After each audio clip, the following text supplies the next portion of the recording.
Data is structured information that describes or explains other data. In the context of sample metadata, there are three areas that the metadata needs to cover. The first area is sample characteristics, things like sample type, weight, pH, etc. And more importantly, a unique identifier for the sample. The second area is experimental design. Here we cover things such as group assignment, time of sampling, treatment, sample subject ID, etc. And the final area is covariables. So covariables are variables that are related to the source of the sample. These could be things such as the age of a patient, the type of diet that the patient has, or the latitude and longitude of a soil sample. So putting all these informations into one single table is an exercise that helps define the study approach and makes analysis consistent, clear, and more importantly, fast. Now, let's talk with Pedro about some issues in the metadata. So Pedro, for you, what is the most common problematic areas that you see in sample manifests from our clients? Yeah, there are a few, but before jumping straight to that, I want to just briefly say that the metadata or the sample manifest, however you want to call it, it's referred to interchangeably in the literature, really is supposed to convey something that the researcher, the investigator, wants to talk about, a story. What is their main scientific story? And so the manifest is the first place where they'll convey that information. And so that's why it's critical that the metadata is filled not just correctly for machines to interpret and analyze, but also that captures the spirit of what we want to do. So maybe if you can go to the next slide. Yeah, this is something we see quite a bit. Samples or manifests rather that have a correctly filled column, but where the cells are filled with more than one variable or then encapsulate more than one concept. Like for example, here we have two treatments, antibiotics and probiotics in a same cell. In this case, what we need is a second column that specifically refers to the other treatment. If you want the variable treatment to reflect antibiotic treatment, that's fine. And then you can say probiotics on the other one. This is something that can change depending on how you want to name the variables, the experiment or the experimental categories. And so related to this, obviously, is what I was saying earlier, the concepts. Like you could have maybe two entirely different things in the same cell, or three. Sometimes we see more than two. It could be three. And sometimes not just that, but those concepts or variables or treatments, whatever they are separated by different separators. Sometimes two concepts are separated by space, two other concepts are separated by a comma. So then parsing that information and creating new columns makes the job more difficult for the analyst because they have to interpret on their own the intention. The intention is not something we can guess. Not even the most sophisticated AI can do that, at least not for now. So this is really important. Okay, yeah, so it makes sense.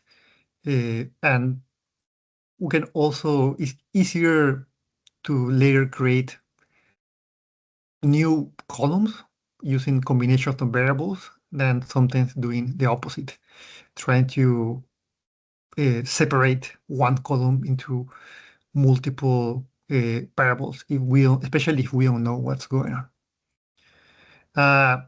Let's see what's next.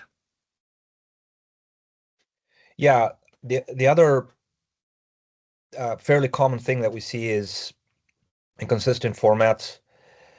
So for example, well, collection date is one.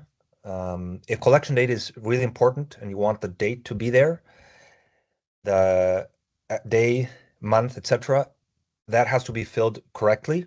What I suggest, and I mentioned that in the blog post, is using ISO formatting. With Excel, you can do that fairly easily. Sometimes Excel will interpret cells as numbers, so they'll transform what we intended to be a date as a number. So there's formatting for that. If that sampling date itself is not important, but visit the time component is important, you have to be able to code that temporal component in a consistent way.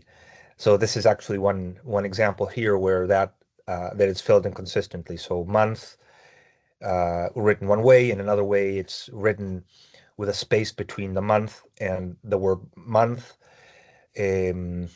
So be consistent. Now, speaking of consistency, one issue here that arises in this particular example is including spaces where we don't want them to be. And this is here it's obvious, but it may not be. For example, if you have, say, a treatment with two categories, M and F, if you type a space between the M or before the M, it might show up as a third category because the computer interprets that as a separate entry, as a separate character. So be mindful of those things. So those things are not immediately visible with a naked eye, correct? So we receive that, we input that, we do an analysis, it'll come up as something as a third category with one data point or two, depending on the error. So that's a fairly common thing. Yes, and like Pedro was saying, we can understand these tables, but computers can understand them sometimes consistently. One thing that you can definitely do in Excel, if you have this as a data table, you can check each individual column, and it will tell you how many different variables it has. So you can go, for example, to sex column, click on the icon of the sex, and it will show the different values. So that way you may be able to identify if you have some typos or issues over there. Right. Now, Pedro, tell me what is wrong with this table.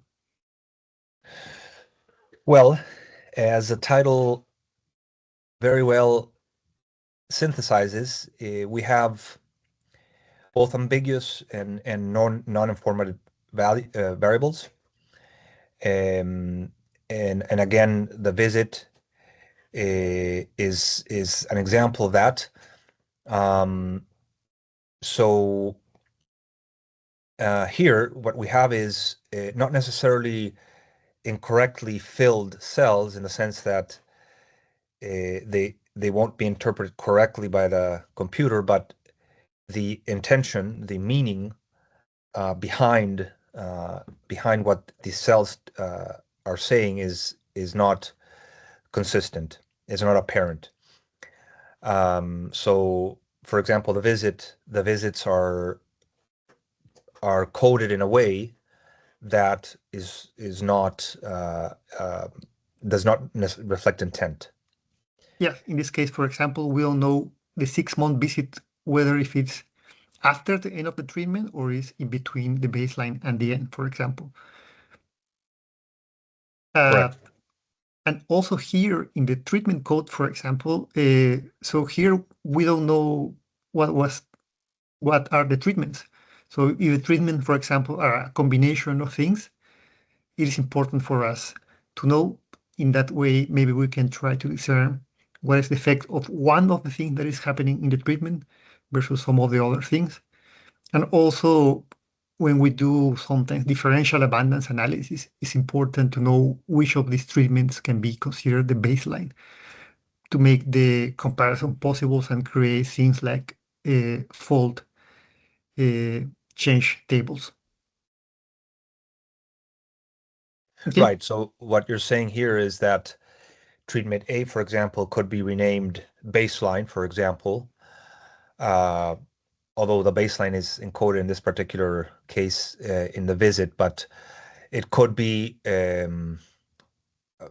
whatever experimental intervention is going on, like diet, for example, or ingestion of a probiotic or something like that. So some sort of intervention that whose value means something.